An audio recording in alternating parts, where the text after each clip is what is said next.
Good morning, Algebra 2. Today we're going to be talking about fitting exponential models to data. So we've actually done this twice before. If you remember, I called it linear regression the first time around, and it was a little tougher. And then the second time around we did it with quadratics, so it was quadratic regression. It was a little easier because we remembered maybe some of the steps for the calculator.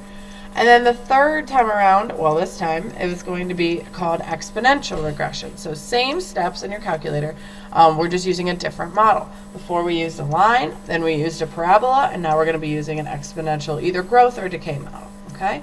So same steps if you remember them. If you don't, please pause the video every so often and write down what you're doing in your calculator, because of course I'm going to be expecting you guys to do this tomorrow and on your tests for this. Alright, so example 1, here we go. Says the amount of sunlight that reaches the plant life underwater determines the amount of photosynthesis that takes place. The table gives the percentage of sunlight that is present at various depths in a part of the ocean. The percentage of sunlight is known to depend exponentially on depth. So depth here, we have 0 meters below the surface, which means we're at sea level. And then we have 10 meters below the surface, and then 20 meters below the surface, 30 meters below the surface, etc. So the percentage of light that gets hits the plant life at this level. Well, if I'm at the top of the ocean, 100% of light is going to get me. Now, only 10 meters down, notice we only have 10% of light getting to the plants there. And then 20 meters down, we have a mere 1%. And then it gets lower and lower from there. So we have a drastic drop, and then it starts leveling out, which is exactly the model of exponential decay here. So let's go ahead and take a minute to write down all our important things. So I've actually copied them on the next slide here. We have our chart, which you're going to need, so make sure you copy that down, please. You're going to be graphing these data points, so also copy this graph that I have here, because I'm going to expect to see this tomorrow. And then we're going to find an exponential equation. So go ahead and pause the video if you need to, and then I'll be here when you get back. Okay, so let's go ahead and take our data. We need to put our data into our calculator. So let's go ahead and grab those. Please make sure you do this along with me. So if you need to pause and go get your calculator, please go do that now.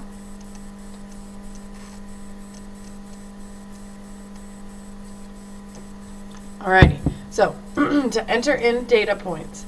Now a lot of us like to use stat plot for a lot of things, and it's only really used when you have regression. So be careful here. It's definitely used when you have regression, but when you're graphing regular stuff, it just goes in as y equals. But right now we do have a list, so we want to go to our stat plot, or our stat list, sorry, turn the calculator on. So you hit the stat button, and remember to get our list, we just go to edit, so we hit enter, and there we go. If you have anything in your list, remember go up here, hit clear, do not hit delete please, and then it'll clear out your list, okay? So we only need L1 and L2. In L1 I'm going to put the depth, so 0, and you can just hit enter after each one, 10, 20, all the way up to 50.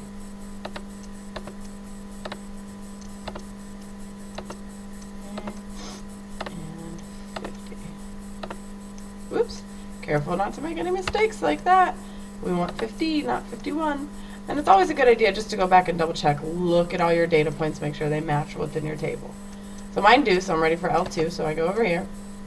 First one is 100. 100% of light gets hit at sea level. Then 10.7% when you're 10 meters below the surface.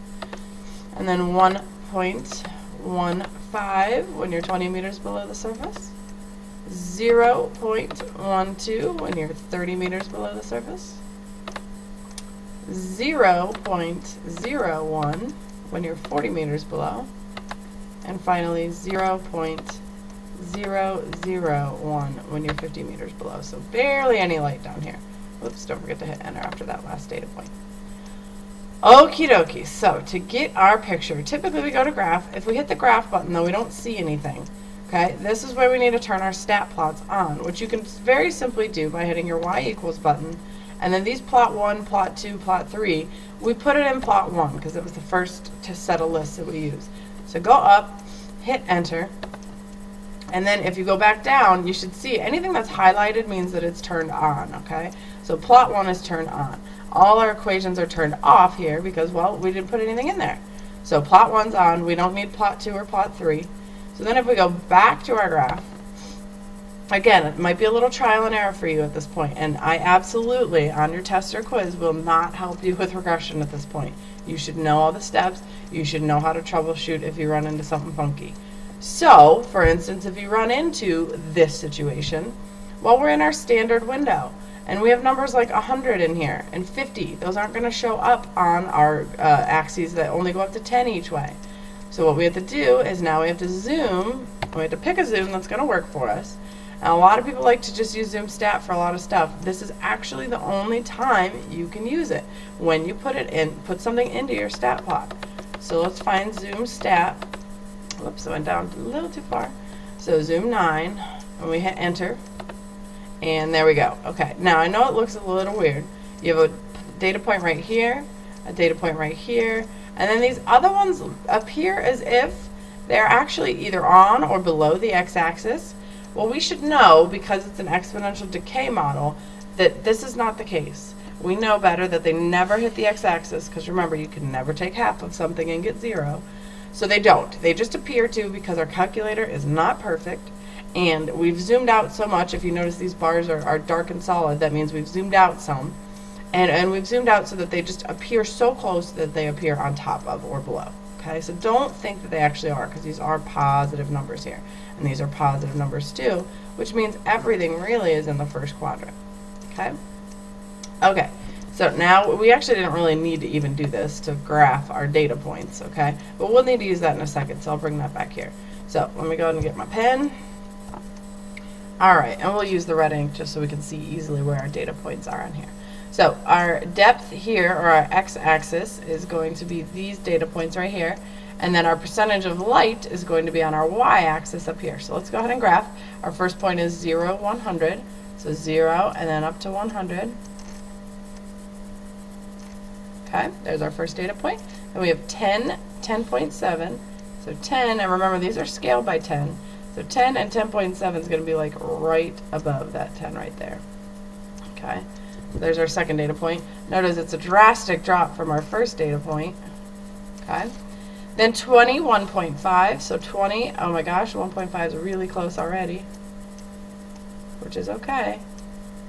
And 30, 0.12, so 30, 0.12 is right about there, sorry about that. Excuse me. And 40, 0.001. Okay, now a lot of people get freaked out about these being so darn close to the x-axis.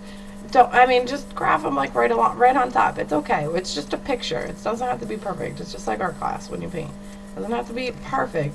It should be accurate, so it should model what you have over here, but it doesn't need to be perfect. Okay?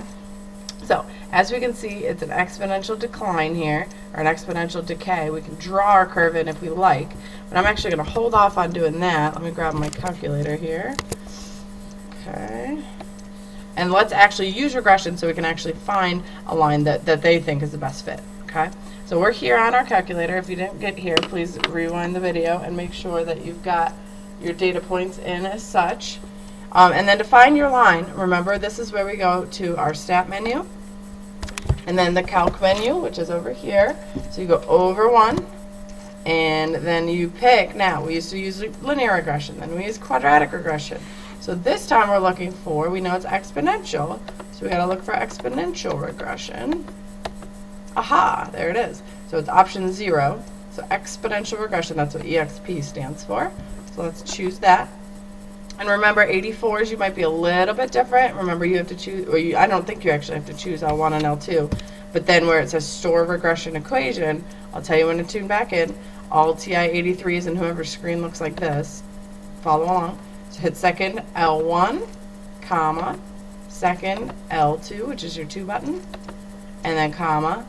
Okay, now TI-84s, tune back in and scroll your cursor down to where it says store reg equation or regression equation, and you're going to want to do this with us as well.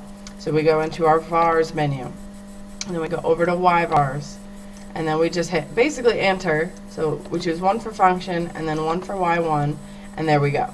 Now also 84s, that should have worked just the same for you guys, and stored your equation into y1. We want it to graph it, so we want to actually put it in y1. Okay, now that's all that's left to do is hit enter or calculate, depending on what menu you have. And there we go.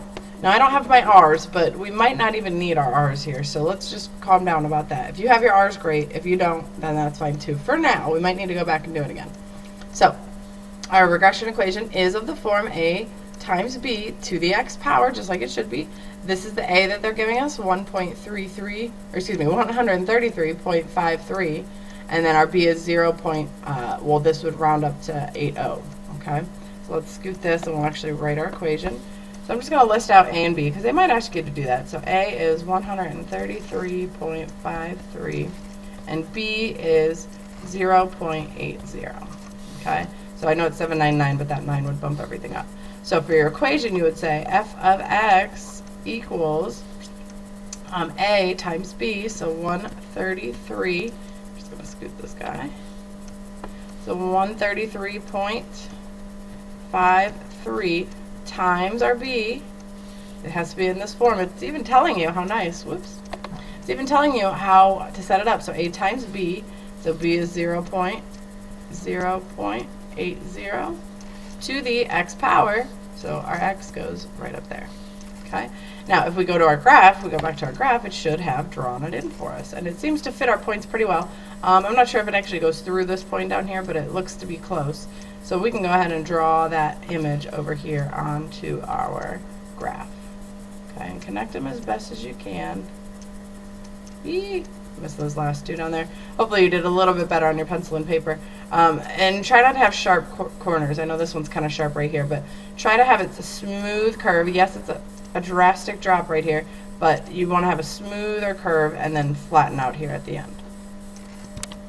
So there we go. We have, let me get this guy out of the way, asked exactly what they wanted us to do.